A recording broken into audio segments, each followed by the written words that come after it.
You look like you're awake and you're ready to feed. New mom Michelle wants to breastfeed her son Dominic, but she knows that breastfeeding isn't always as simple as it looks. Breastfeeding is a natural experience, but it also has to be practiced and it has to be learned.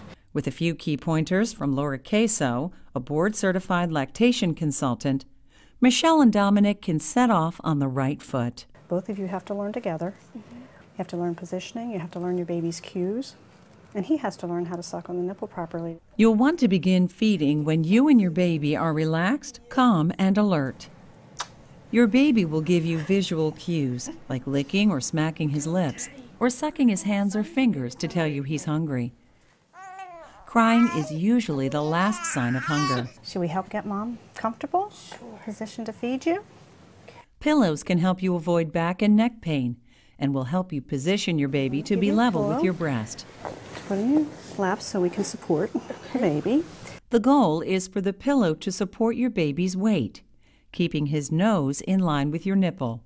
Use your arm to hold your baby close to you with his whole body facing you. With this hand, I want you to scoop up your breast and hold it like a C, okay? Now see how you have here? That's good with the thumb, but a lot of women make the mistake of putting the index finger too close to the areola. One of the most common problems lactation consultants see is an improper or shallow latch. To get a good deep latch, support your breast and help your baby get the nipple deep in his mouth. And tease the baby with your nipple up and down and wait for the baby to open really wide. Lead with his chin and draw the nipple into his mouth. The nipple should end up near the soft back palate, behind the hard roof of your baby's mouth. You want to bring the baby to the breast, not bring the breast to the baby. Are you comfortable? Yes. Is your arm supported? All right. And the baby is in a nice alignment and he's completely facing you. This is called cradle position. In addition to the cradle position, there are two other positions you can try. With a football or clutch hold, your baby is placed on a pillow next to you. This position is good for newborns because it supports your baby's head. It's also good for women recovering from a C-section and those with large breasts. The lying down position allows babies to attach easily. With your baby on his side facing you, draw him close. You can cradle his bottom or head with one hand if necessary. Once you get home, this can be a good position to do. You can get a little bit of a rest. You like to see that the lips are flanged out, and then he has a nice wide angle here.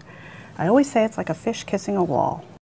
A baby, when they're sucking, will take about $1 worth of tissue in. Okay, so every woman's anatomy is different. Some women's nipples are larger, so you have to go by about how much the baby has taken into the mouth. And you did a beautiful job.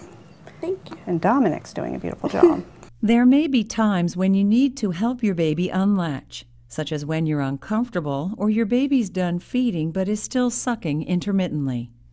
You can help your baby release the nipple by breaking the suction with your finger. So you want to put your finger in the corner of the baby's mouth, and you want to just break the suction and slide the baby off. Good.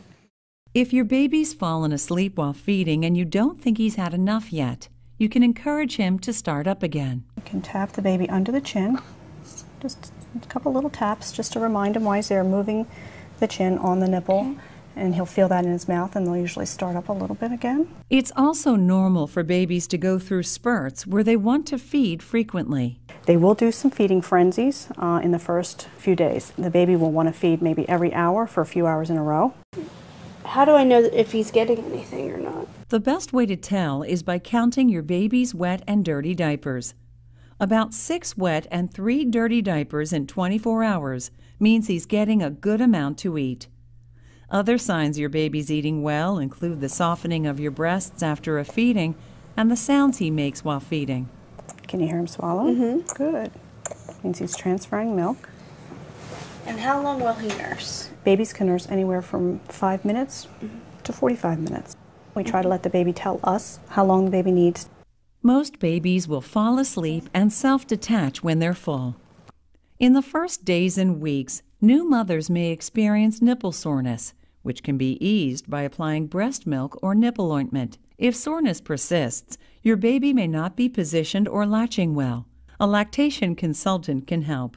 You might also experience engorgement. Normal fullness is to be expected, but engorgement is not normal. Okay. Okay, engorgement is a very hard breast, can be very, very lumpy. Milk has a difficult time passing through the breast when it is engorged. The best thing to ward off engorgement is frequent feedings. For engorgement, you can use ice in 10-minute intervals on the upper breast after each feeding. If your baby isn't able to drain your engorged breast, try hand expressing some milk or use a breast pump to relieve the discomfort. If you develop a fever or a hot red spot on your breast, call your doctor. These can be signs of an infection known as mastitis.